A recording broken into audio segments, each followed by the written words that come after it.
Good morning, White Rose family. We're glad that you could be here with us online.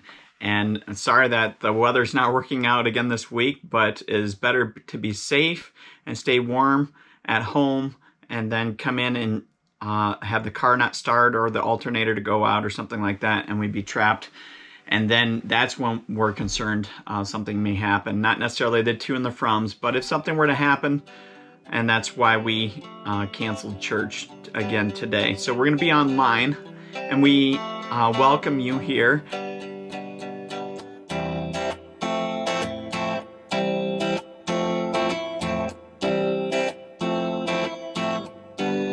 We have a few announcements that are coming up. So March 6th at 3 p.m., we are going to have a celebration of life for Debbie's Aunt Shirley, as we have she invited the church family to come with that. She does want to know some numbers on that, though, so I will have a sign-up sheet out next Sunday at the Welcome Center. So if you want to participate in that, she just wants to have an idea on numbers and things. And then I will also, there's a Facebook group out there. I think it's an invitation that you can sign up for as well. So if you can find that, you can sign up there. But she wanted me to extend that to the White Rose family. So if you're part of the church there, you're more than welcome to come on. And we'll have the kitchen done at that point. That was our deadline. We are going to get the deadline actually for tomorrow. So because youth group, we're going to have the guys serve the girls. Now, Brian has been working very hard on that kitchen downstairs and has been doing a really good job with it. And so if you see Brian, just let him know how much you appreciate that and things, because he's done a really great job. And I've done some work too, but he's done majority of the work, and I'm really proud of him on that. So he doesn't always like kudos, but I like to give him kudos anyways. So I would run down there and show you, but right now it is a mess, and you will see it in pictures and things tomorrow night on how nice it looks, because we're going to be cleaning it tomorrow afternoon right before the youth event. So what youth event are we going to do? We're going to have a Valentine's meal for the youth tomorrow at 6 o'clock. And it's more for the gals. We're going to allow them to dress up, and the guys are going to dress up as well. And we are going to serve the girls in a meal. So if you're interested in being a part of that, gentlemen, this is a good time to show what kind of character that you have and that you're willing to serve the young ladies. And young ladies, this is a good time to find a young man that maybe is got some character. So if they come to the fun stuff, but they don't want to come serve you, it might be a little bit of a red flag to say, hey, I need to keep an eye on that. So look for the pictures tomorrow with that event. Look for the things for the kitchen as well. And then we had the food pantry today. We served about 25 families. As cold as it was, that was a pretty good number. And it could be more than that, but that was Pastor House guess. So I didn't ask Judy for the numbers. She can put it in the comments below if she wants to. So that's where we were at on that. So that was fun and exciting, and trying to get a few things wrapped up and stuff. Pretty excited about what the Lord's got going on around here. That's all the announcements that I can think of. So let's get into our small devotional. We're going to be in Genesis chapter 39. And this is a story of Joseph. And Joseph has got a lot of the story of Genesis. And if you look at Joseph's story, he's a type of Messiah in the Old Testament, meaning he sets an example for what Jesus will look like when he comes for the first time, which he did. And Joseph gives us a glimpse of what that Redeemer or that Savior is going to look like. And so Joseph is not perfect like Jesus was, but once he gets his ducks in a row, he does a pretty good job of walking the line and how he's supposed to walk. And so we're going to look at Genesis 39, and this is the time when Joseph becomes the head of the household for Potiphar. Joseph gets sold into slavery down in Egypt, And Potiphar is one of the bigger houses down there. We don't know a ton of history about it. We know that he was a a pretty wealthy guy, and every time Joseph was put in charge of something, it went very successful. And so Joseph is in charge of a lot of things. Well, let's just get into the story and see how it reads. So Genesis chapter 39, we're going to start in verse 1, and we will probably read to the end of the chapter. So when Joseph was taken to Egypt by the Ishmaelite traders, he was purchased by Potiphar, an Egyptian officer. Potiphar was a captain of the guard for Pharaoh, the king of Egypt. The Lord was with Joseph, so he succeeded in everything he did and served in the home of the Egyptian master. Potiphar noticed this and realized that the Lord was with Joseph, giving him success in everything he did. This pleased Potiphar, so soon he made Joseph his personal attendant. He put him in charge of his entire household, everything he owned. From the day Joseph was put in charge of his master's household and property, the Lord began to bless Potiphar's household for Joseph's sake. All his household affairs ran smoothly, and his crops and livestock flourished. So Potiphar gave Joseph complete administrative responsibility over everything he owned. When Joseph was there, he didn't worry about a thing except what food he would eat. Joseph was a very handsome and well-built young man, and Potiphar's wife soon began to look at him lustfully. "Come and sleep with me," she demanded. But Joseph refused. "Look," he told her, "my master trusts me with everything in his entire household. No one has more authority than I do. He has held back nothing from me except for you, because you are his wife. How could I do such a wicked thing? It would be a great sin against God." Okay, now we're going to stop and pause there. I do notice a few things that I wanted to point out here. So Potiphar gave him complete administrative responsibility. When I think of administrative responsibility in the church and in Jesus' setting, I always think of Martha. And sometimes Martha gets a bad rap because she's wanted to encourage Mary to help me in the kitchen, help me serve. And Jesus doesn't scold her, but he kind of reprimands her and says, well, there's two paths here to take. One is to help in the kitchen, or one is to sit at the feet of Jesus. And that is what Mary has chosen, and this will not be taken from her. Well, we can see later on, Martha is also mentioned that she was serving. She was preparing the meal when Jesus came to visit again, when her brother Lazarus was raised from the dead. And in this instance here, you see that Joseph is using his gifts of administration, and it's not, the point of that is not that Martha was using her gifts. It was that she was too concerned about the little things and missing the big picture. And so Joseph here is able to see the little things and the big things, and he is using his gifts. And I really appreciate that about Joseph. It's something that usually gets missed in this situation, in this story. So I wanted to bring that up. As we continue on in the story, it points out that Joseph was a very handsome man. And as we know, today is Valentine's Day.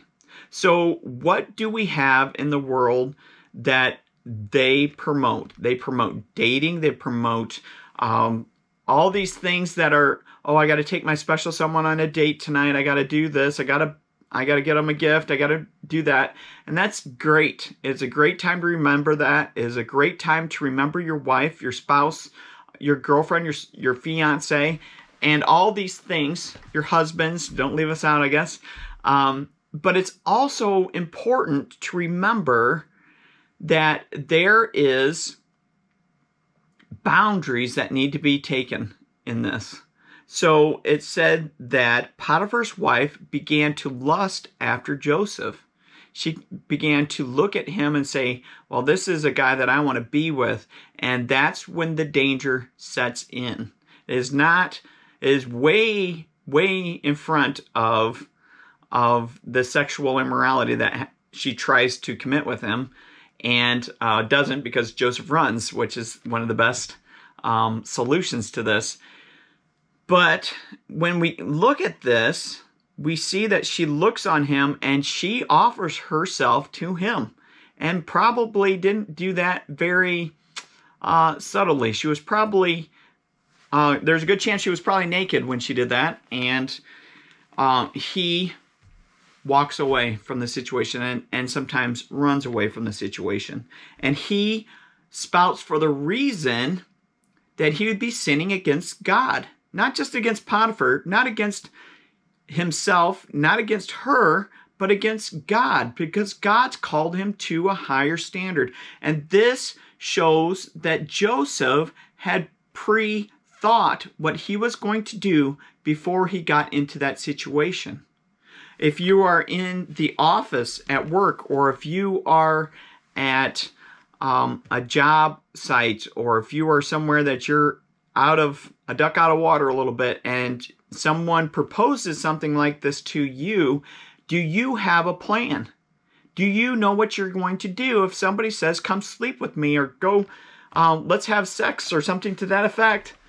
That is something that has to be thought out of beforehand, because you're not going to succeed in that. So there is a great verse that helps us put up some fences to hold in purity.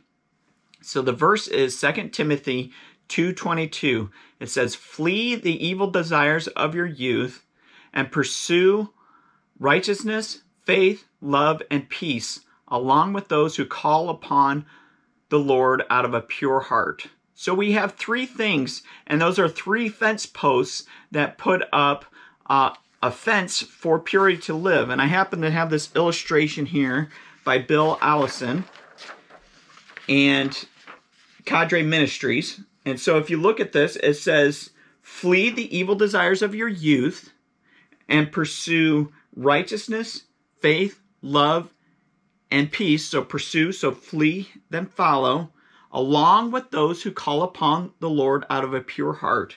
And that is your friends. And that fence is in purity. It happens here in this place. And if we move one of these boundary lines, or we remove it, we do not have an anchor. We don't have a place for purity to live. And we'll see the example here in Genesis 39 as we continue on. So Potiphar's wife kept putting pressure on Joseph. This is verse 10. Day after day, but he refused to sleep with her. He kept out of her way as much as possible. So he fled as much as possible. So he would stay out of the building that she was in. He would go into different and do administrative tasks and other servants in to take care of these things. One day, however, no one else was around when he went to do his work. She came and grabbed him by the cloak, demanding, come, sleep with me. Joseph tore himself away, but he left his cloak in her hand and he ran from the house.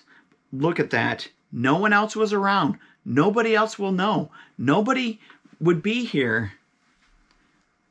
It would be the perfect time, Joseph. This is perfect. And she's probably, like I said, she's probably not wearing too many clothes or any at all. And she grabs his clothes because they only wore a cloak. And he, to get away from her, ripped out, probably ran out of the house in a loincloth or naked.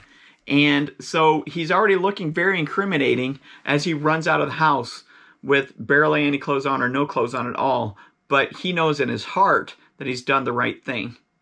And this is not an easy thing to do. And if we are in this situation, we will fall and we will struggle with this. Because if you look at Proverbs, I'm going to turn with me to Proverbs real quick. I believe it's chapter,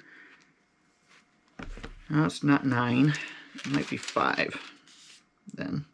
Okay, it's chapter 7. If you look at Proverbs chapters 1 through 9, I think maybe 10 too, these are advice from a father to a son, but it could be a father to a daughter in a lot of these cases as well.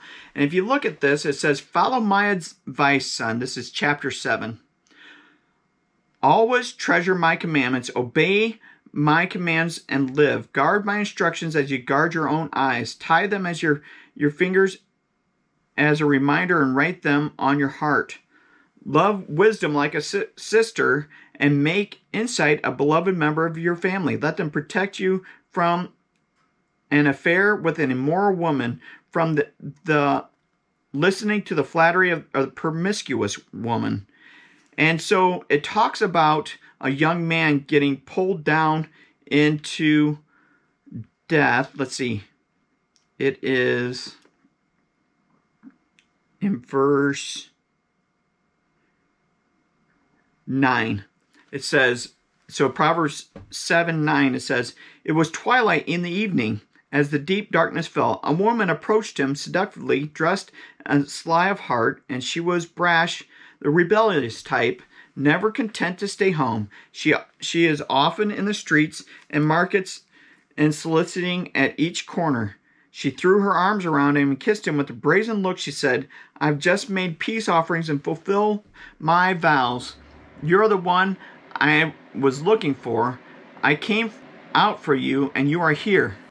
In verse 6, it says, while I was at the window of my house looking through the curtain, I saw a naive young man, one in particular who lacked common sense. He was crossing the street near the house of an immoral woman, strolling down the path by her house. It was at twilight in the evening as deep darkness fell. The woman approached him, seductively dressed, sly of heart, and she was the brash, rebellious type, never content to stay home.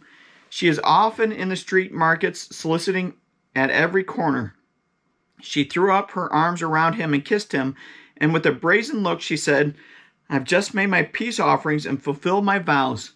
You're the one I was looking for. I came out to find you, and here you are. My bed is spread in beautiful blankets with colored sheets from Egyptian linen. I perfumed my bed with myrrh and aloes and cinnamon. Come, let's drink of our fill of our love until morning. Let's enjoy each other's caress. For my husband is not home. He is away on a long trip. He has taken a wallet full of money with him and won't return until later this month. So she seduced him with her pretty speech and enticed him with her flattery. He followed her at once like an ox going to the slaughter. He was like a stag caught in a trap, awaiting the arrow that would pierce his heart. He was like a bird flying into a snare, like little knowing it would cost him his life. So listen to me, my sons, and pay attention to my words. Do not let your heart stray away toward her. Don't wander down her path. She has been a ruin of many. Many men have been her victims. Her house is the road to the grave. Her bedroom is the den of death. Gentlemen, we in particular have a hard time in this area of lust. This is not, however, just a problem with guys. Pornography and sexual immorality is rampant, especially in our country, but it's been rampant since the beginning of time. Sex has to remain within the marriage vow, and if it doesn't, between a man and a wife, then it is sexual immorality. And we have to guard our hearts. We have to have a plan. We have to not wander down those streets, down those paths. Just like Joseph, when he saw a problem and he got into a situation, he knew what he was going to do. He knew his exit and he ran. He got out of there. He did not wander down the road and say, oh, I wonder if the flowers are blooming over here. I was going to check those. Oh, no, you were checking to see if the prostitute was out. No, that's not what we do. We flee the evil desires of our youth. Okay? That speaks toward sexual immorality. What are some of the things that the new church was supposed to refrain from? The third one was sexual immorality, and they only had 3. And so don't eat meat sacrificed to idols, don't eat meat with blood in it, and don't participate in sexual immorality. These are important. This is something that is not taught enough in our church today. You must have a plan so you can flee these evil desires of our youth and keep them under control. And you'd be like, well, Pastor, I can't keep those under control. Those thoughts, they just come up. These lustful thoughts come up all the time. Well, what are you putting into your mind? You're like, well, I don't do anything extra. Or maybe I got a problem with pornography on the internet. Well, then you need to confess that to somebody, and you need to get some protection on that computer of yours. But if you listen to country music, you listen to pop music, all those things point to sex. It is either sex or drugs in most of those references. And I'm desperate. I need somebody. And if I had somebody that would fulfill, well, we're all desperate. We all need somebody. But guess what? The answer is Jesus Christ. He is the one that our hearts are designed to long for. One of the false hopes that we pursue a lot of times is sexual immorality. And so we think if somebody is there, they will fulfill my every need. They will fulfill my longings. And they will make me a complete person. Well, that is just a lie. And as we'll talk about that with the youth on Valentine's Day, because yes, that's going to be part of it, they will learn that if you take a half a person and a half a person, it's not 1/2 plus 1/2 equals a whole. It is a whole person times a whole person equals a whole relationship. And opposed to a half a person times a half a person equals a quarter of a person. It doesn't work that way. We cannot rely on codependence. We must rely on our Savior. And by His grace, we can beat sexual immorality. If that's something that you're struggling with, men, please come talk to your pastor. We can work through this together.